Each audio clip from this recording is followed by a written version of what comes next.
You can see here, this is the account executive. This is somebody that's going to be working a deal at more of the end stages.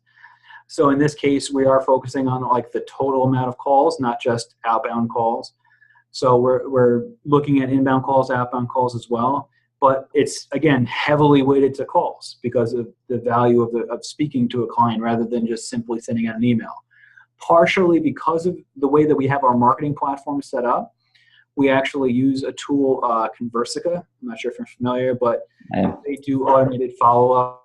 And so we have a lot of triggers in our system so that when we send out documents, if we're waiting for a response, there's automatic touches that go out to that person looking for follow-ups. So it doesn't require our staff to do as much chasing down of paperwork.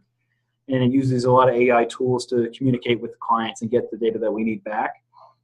So, and that's why in our cases, emails and text messages, while we still want to track them to give credit to the employees that do follow up, we don't value it as much for an account executive as we do for call time.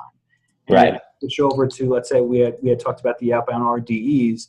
You can see here that now we have talk time total, completely is one of the highest valued metrics, but calls outbound as well in there as well. So calls make up 70% of the score, just on the phone, but just because that basically is their job.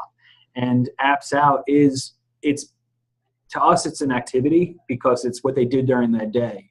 And you can see here, we're looking for a outbound RD to send out at least 5 apps a day in order to have that data complete. We've had days where, reps and sent out 20 or more in a day, and some when they sent out 3.